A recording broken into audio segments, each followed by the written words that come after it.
सबको जय यीशु की अनुग्रहकालीन अनुग्रह वाणी सुनने के लिए मैं आप सभी लोगों का हार्दिक स्वागत करता हूं। आज मार्च की 10 तारीख है, मंगलवार का दिन है और आज के दिन में हम सबों के लिए मनन चिंतन करने के लिए विषय दिया है संत मती के द्वारा रचित सुसमाचार अध्याय 18 पद संख्या 21 से 35 का प्रसंग है। इस प्रसंग में मुख्य रूप से क्षमा करने के बारे में, दया दिखाने के बारे में, दूसरों के प्रति अपना प्यार व्यक्त करने के बारे में प्रभु हमें बताता है। और इस प्रसंग के द्वारा जो शिक्षा हमें दी जाती है बहुत ही चुनौती भरी, कभी कभी बहुत ही कठिन, लेकिन इसका पालन करना हम सभी लोगों के लिए बहुत ही जरूरी है। सवाल इस बात को लेके शुरू होता है। पेतरुस ईसा के पास आके इस बात को रखता है, प्रभु यदि मेरा भाई मेरे विरुद्ध अपराध करता जाए तो मैं कितनी बार उसे क्षमा करूं। सवाल है क्षमा करने के बारे में। यदि मेरा भाई मेरे विरुद्ध अपराध करता जाए तो मैं कितनी बार तक उसको क्षमा करूं। उन दिनों में प्रभु यीशु के जमाने में 7 बार पाप क्षमा करने का मतलब बहुत बड़ा कार्य किया, बहुत बड़ी उदारता दिखाई, बहुत दया दिखाई, यानी कि सबसे ज्यादा उसने माफ किया। इसलिए पेतरुस इसी सवाल को लेके पूछता है, क्या मैं 7 बार तक माफ करूं, क्या इतना काफी है?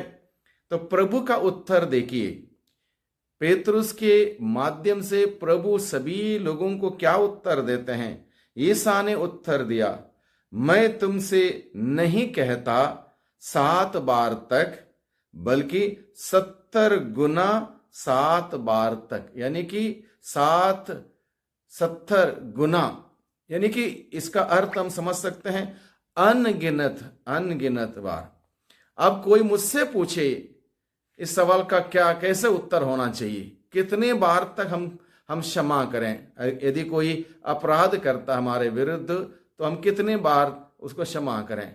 सरल उत्तर जो मैं समझता हूं, जितने बार मुझे क्षमा की आवश्यकता है, माफी मांगने की आवश्यकता है, प्रभु की दया की जरूरत है, उतने बार मुझे दूसरों को माफ करना होगा। यही बात प्रभु यीशु ने अपनी प्रार्थना में सिखाया, जैसे मैंने अपने अपराधियों को क्षमा किया वैसे तू मुझे क्षमा कर। ये प्रार्थना हम प्रभु से करते हैं। तो अगर ये प्रार्थना करते हैं, इसका मतलब क्या है, जितने बार मैंने गलती की उतने बार मुझे माफी चाहिए। और मुझे माफी कब मिलेगी? जब मैं अपने अपराधियों को क्षमा करूंगा, माफ करूंगा, तब मुझे क्षमा मिलेगी। यानी कि जितने बार मुझे माफी की आवश्यकता है उतने बार मुझे दूसरों को माफ करना बहुत ही जरूरी है, तब मुझे माफी मिलेगी। क्षमा देने से क्षमा मिल जाएगी। ये बात प्रभु हमें आज के दिन में सिखाता है।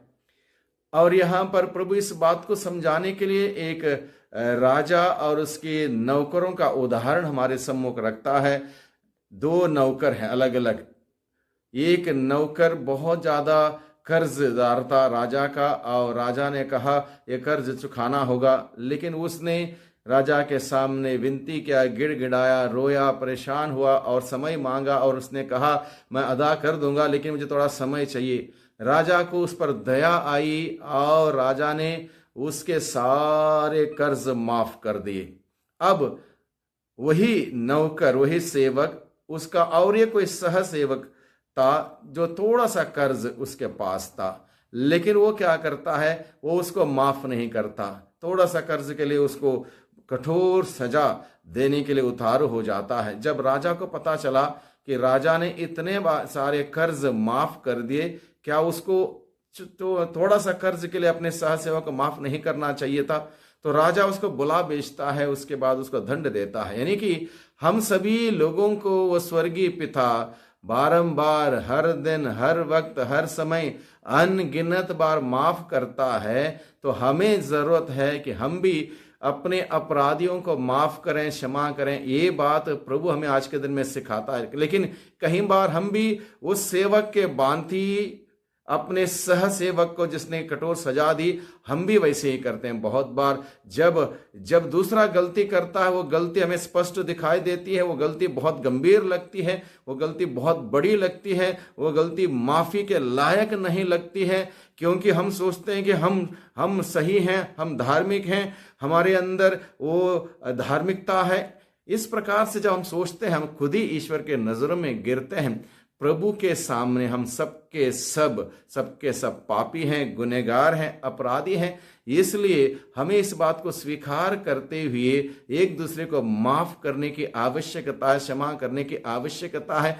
प्रभु यीशु ने सूली पर मरते वक्त बिना शर्त के सबको माफ करते हुए कहा, पिता इन्हें क्षमा कर, क्योंकि ये नहीं जानते कि ये क्या कर रहे हैं। इस प्रकार से दयालु बनने के लिए, एक दूसरे को माफ करने के लिए, क्षमा करने के लिए प्रभु आज के पाठ के द्वारा, आज के सुसमाचार के द्वारा हमें बुलाता है। यद्यपि ये शिक्षा हमें बहुत कठिन लगती होगी, लेकिन जब तक इस शिक्षा का पालन हम अपने जीवन में नहीं करेंगे, तब तक हमें माफी नहीं मिल सकती है। इसलिए हम आज के दिन में विशेष रूप से प्रभु से प्रार्थना करें कि प्रभु हमें माफ करें और हमें दूसरों को माफ करने की वो कृपा, वो शक्ति, वो सामर्थ्य प्रदान करें, जिससे कि हम एक दूसरे को माफ करते हुए, क्षमा करते हुए एक पवित्र, एक सुंदर जीवन बिताएं। स्वर्गीय पिता के समान दयालु बने, दूसरों की गलती को उजागर ना करें, बल्कि उस सिचुएशन को समझें, उनको माफ करते हुए हम सभी प्रभु की शिक्षा के अनुसार चलें। प्रभु की आशीष बरकत हम सबों को निरंतर मिलती रहे। सबको धन्यवाद, सबको जय यीशु की।